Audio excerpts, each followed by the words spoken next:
During World War II, a lot of Japanese military officials and politicians got their hands dirty, which is putting it lightly. So when the American occupation took the rebuild of Japan into their own hands in September of 1945, they were quick to prepare a trial for everyone they deemed either a war criminal or co-conspirator of the Japanese war effort. These criminals were generally brought to Sugamo prison in Tokyo. Its list of inmates at the time had some famous names on it that might ring a bell, even for Westerners. Tojo Hideki, the man who gave the order to attack Pearl Harbor, is but one example. Kodama Yoshio, a name largely unknown in the West, also spent his time in Sugamo. While incarcerated, he wasted no time to plan his next step, should he survive his prison sentence. Not even 30 years later, Kodama was the most powerful man in the country, controlling both politics and organized crime inside Japan like puppets on a string. How did he do it, and who helped him along the way? This is the story of Kodama Yoshio, the man behind the curtains.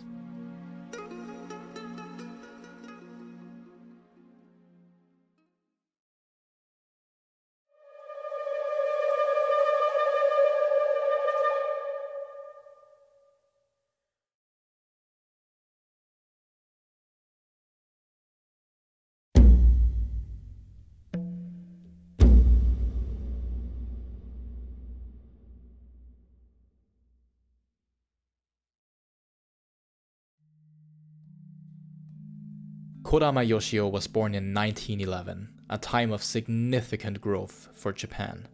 However, he would not stay inside his country of birth for long. At the young age of 8, little Yoshio was sent to Korea, where he would stay with distant relatives.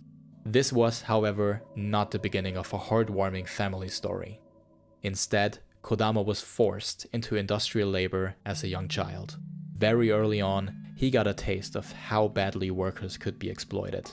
This became relevant when, in his teenage years, he became active as a socialist before switching over to supporting the ultranationalists, which were at their peak at the time. Kodama, who had an affinity for violence and organizational skills, joined multiple ultranationalist groups toward the late 1920s. Among them was the Dark Ocean Society, a group with huge influence. If you haven't already, make sure to check out my full video on the Dark Ocean Society. In 1929, Kodama attempted to hand Hirohito, the Emperor of Japan at the time, a handwritten letter in which he asked the Emperor to develop an increased sense of patriotism. He got a bit closer to achieving this than the police would have liked, which saw him receive a 6-month prison sentence. Upon his release, Kodama founded his own ultranationalist group, the Dokuritsu Seinensha, or the Independence Youth Society. With the help of his men, he attempted to assassinate the Prime Minister of Japan at the time, Admiral Saito. Kodama, again, got caught and spent another 3.5 years in prison. An incredibly light sentence for a serious crime like this. When he was released in 1937, he wasted no time to get back to work. He made good use of his former connections, which opened the door for Kodama's entry into politics. Seemingly, he did his job well, soon receiving a position inside Japan's Foreign Ministry Information Bureau. There, he caught the attention of people at the very top. Kodama became a spy for the Japanese government, setting up a network of agents which infiltrated China and collected information for Japan's war efforts. Merely one day after Japan struck Pearl Harbor with a ruthless attack and entered World War II, Kodama celebrated the creation of his own agency, the Kodama Kikan, with its headquarters located in the city of Shanghai. This agency supplied the Japanese Navy with important goods needed for the war, like various weapons, copper, nickel, etc. Kodama got a good deal on these materials, with a healthy dose of violence, forcing Chinese traders into accepting his incredibly low offers. With this tactic, Kodama became a rich man, a filthy rich man to be exact. His company at one point had around $175 million at their disposal. According to Kodama, he never cared about the financial side of things though. What a great guy, am I right? While basically robbing Chinese traders and making loads of cash, Kodama did not forget about his roots in the spy business. By setting up shop in China, he He was at the source of a lot of valuable political and strategic information, which he readily shared with the Japanese government. He also funded the construction of a Shanghai office for the Kempeitai, the secret police of Japan. Simply put, their goal was to arrest everyone who was considered anti-Japanese. By the time that Japan surrendered to the Allied forces in 1945, Kodama had not only become incredibly rich, he also had a hand in making sure that the surrender to the Americans would go over peacefully.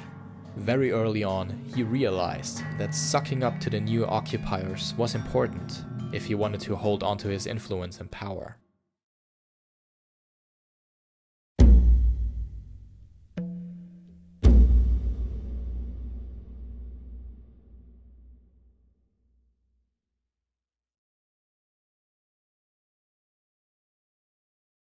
The American occupation forces considered Kodama to be a very dangerous man, as seen in an internal report from 1947. They feared him, both because of his background as an ultranationalist and because of his immense wealth.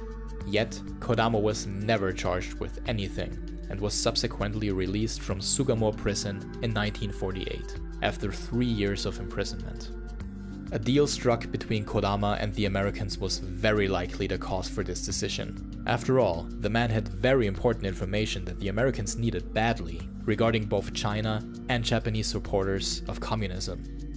During his time in jail, Kodama did not waste a minute, already planning his next step following his release. In fact, even before going to jail, he was prepared, entrusting a majority of his wealth to a fellow rightist, Tsuchi Karoku, the mystery man of Japanese politics, as the occupation liked to call him.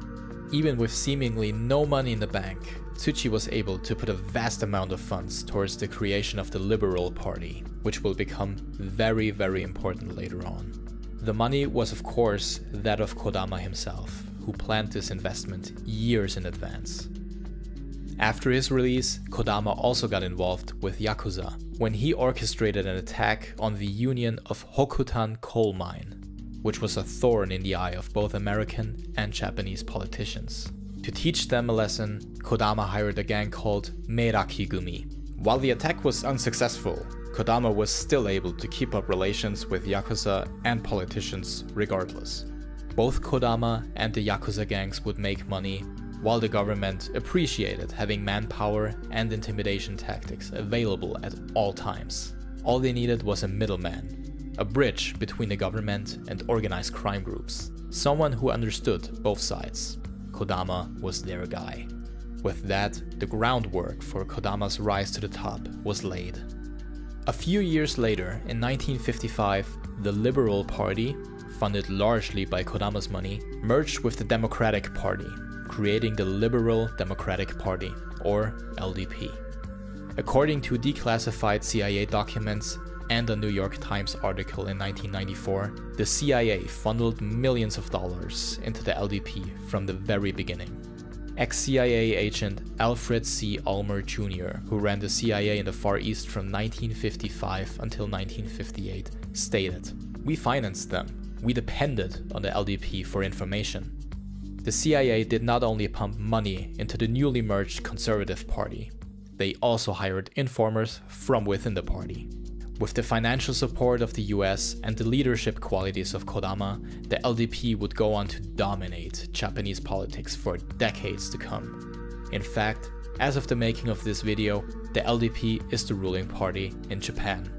Back in 1955 though, 3 men inside the LDP would end up controlling Japan from behind the scenes.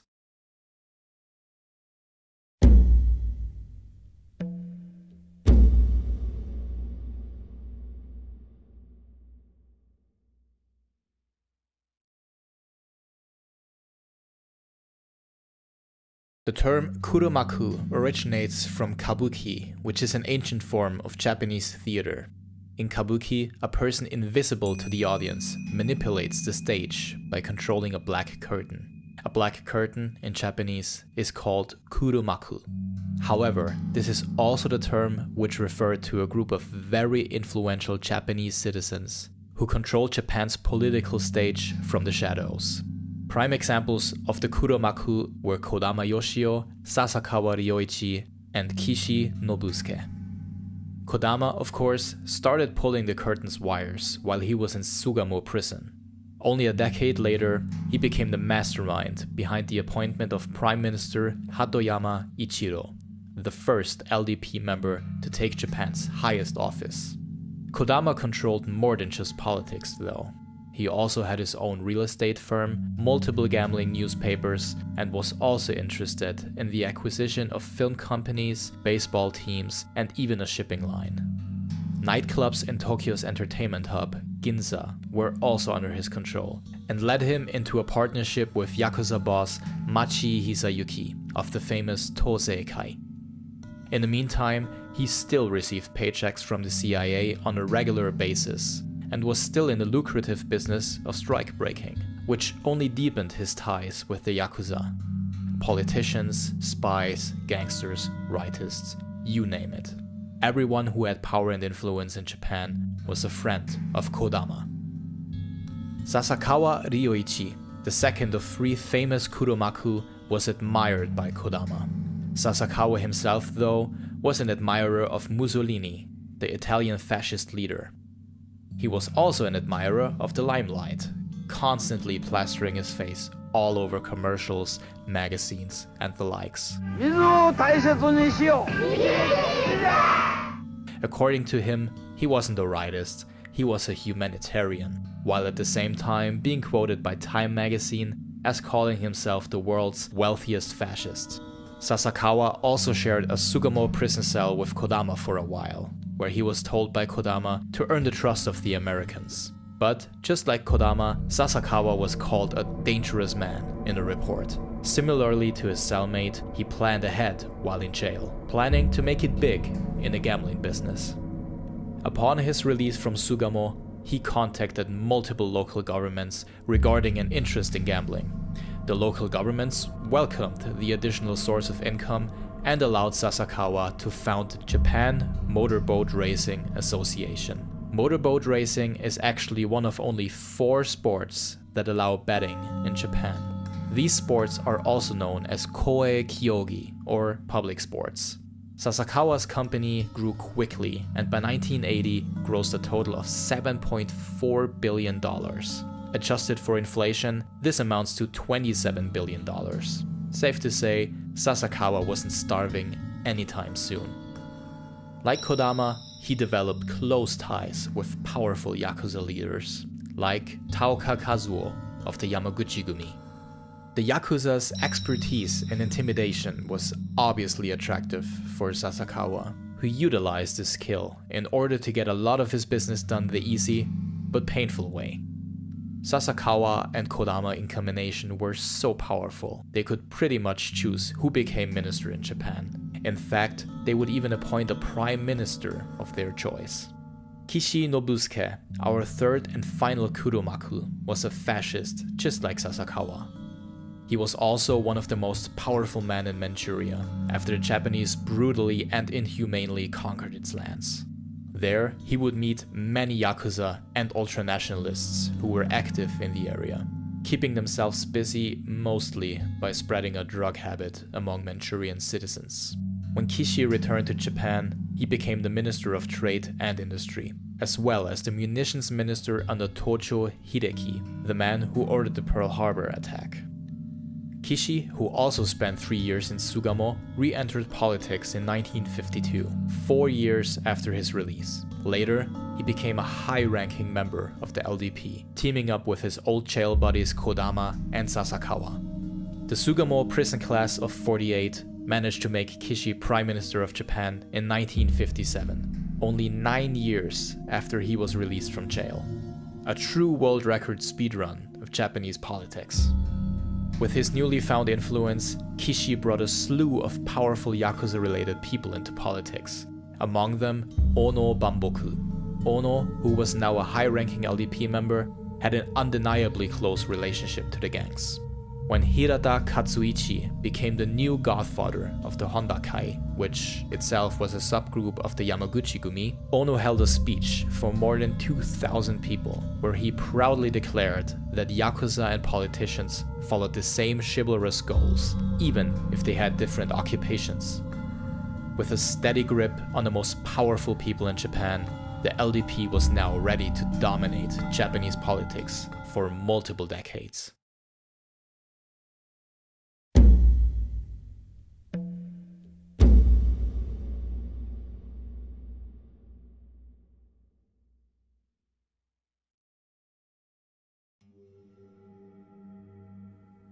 In 1960, the US attempted to change the security pact between them and the Japanese government. The goal was to keep military bases, established across the country during the occupation, inside Japan. This and some other details worried the Japanese citizens, especially the permission to keep American nuclear weapons in their country. Only 15 years after the atomic bombing of Hiroshima and Nagasaki, the thought alone opened up old wounds. With the new pact, the US would also be allowed to assist the Japanese government in stopping any unwanted trouble in the country, which the left side of the political spectrum, understandably so, thought was aimed at them. As a response to the new pact, a leftist group known as Anpo, which consisted mainly of students, started protesting in large numbers on the streets of Tokyo. The rightist Japanese government wasted no time in hiring an army of ultranationalists and Yakuza to silence the protests. Prime Minister Kishi wanted the treaty to go through, no matter what. The first big scuffle came on May 19, 1960, when the LDP physically blocked protesters from the cabinet building while discussing the final details of the new treaty. They wanted the whole thing to be finished in June, which was to be symbolized by a visit of US President Eisenhower. The plan was for Eisenhower to share an open motorcade with the Emperor Hirohito on June 21st. The Japanese government was afraid of the protesters creating a disaster during the president's visit and planned for 18,000 policemen to be present, while only 15,000 were available in the Japanese capital of Tokyo. Prime Minister Kishi was not confident in the Tokyo police and its numbers. Of course, he tasked Kodama with taking care of the noisy protesters. What better way to deal with such a problem than hiring multiple Yakuza factions for the job? The Kinsei-kai, Sumiyoshi-kai, and Ozuki-no-suke, the Al Capone of Tokyo and leader of the street markets, joined the side opposing the protesters. According to Nakamura Koji of the Far Eastern Economic Review, the remaining spots were filled by a total of 18,000 Yakuza members, 10,000 street vendors, 10,000 rightists, multiple helicopters, and a budget of $2.3 million. Numbers fit for taking down a small country, let alone protecting two guys. All of this planning went down the drain when the visit of Eisenhower was cancelled. The Japanese simply considered it to be too risky, especially after the protests reached a new level of tensions with a fight between hired rightists and the Anpo. This fight left several protesters injured, one of them fatally. Following this, 300,000 people protested in the streets of the capital city, calling for Prime Minister Kishi to resign. The treaty, though, was pushed through anyways and signed on June 18, 1960. Prime Minister Kishi had no choice but to resign 5 days later in order to calm down the protests, which actually worked. Kishi, though, would stay active behind the scenes, like a true Kuromaku, while another LDP member, Ikeda Hayato, became the new Prime Minister. During all this, a group called Seinen Shiso Kenkyukai, or Youth Ideologies Study Association, was formed. This very harmless sounding group, which was called Seishikai for short, was incredibly loyal to Kodama and included members like Sagoya Tomeo, who was involved in the 1930 assassination of a prime minister. Other members included the boss of the gigantic Sumiyoshi Kai gang and Hisayuki Machi of the Tosei Kai. Kodama now had a personal army, which would have boot camps in the mountains of Niigata, just north of Tokyo. There, 120 members learned how to fight for their leader, which would come in handy in 1971. Takemori Hisamoto was about to publish a book about Toyama, which was titled Black Money, until the Seishikai intimidated the publisher into not releasing it. Even without any traditional ceremonies taking place, the Yakuza and politicians were like sworn brothers, which allowed them to become bigger and more powerful than they had ever been.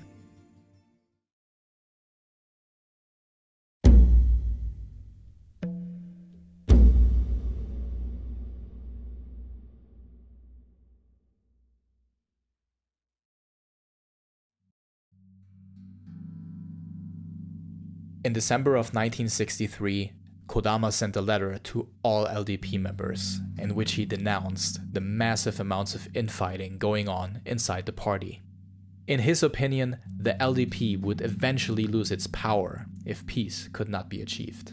Nothing wrong or unusual about this letter so far, until one decides to check the signatures at the bottom. The bosses of 7 Yakuza gangs, some of the most powerful in the country, signed the leaflet. An obvious intimidation tactic by Kodama, but not an empty one. Generally, Yakuza gangs would not cooperate, even with them generally sharing the same goals and ideals. To Kodama, nothing seemed impossible at this point, so he attempted to bring the most powerful gangs in Tokyo together into one coalition of Yakuza clans. The coalition officially formed in 1963 and was meant to not only intimidate LDP members who wouldn't fall in line, but also one certain Yakuza gang from Kobe, the Yamaguchi-gumi, which was the biggest gang in the country, and still is to this day. The collaboration of Tokyo gangs was a warning to Taoka, the Yamaguchi-gumi leader, not to interfere with their turf.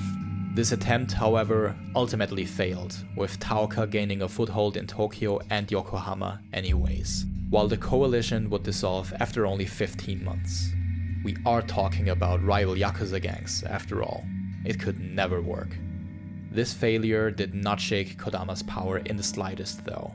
He was still the middleman between organized crime groups and politics, while welcoming one important person after another into his house.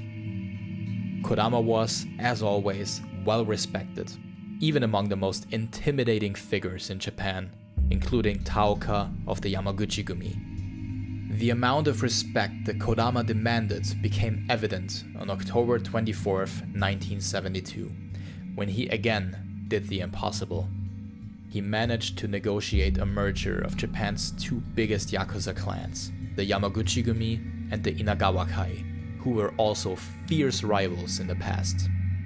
Even after obtaining such influence, Kodama himself stated that his dream is to simply retire and go fishing.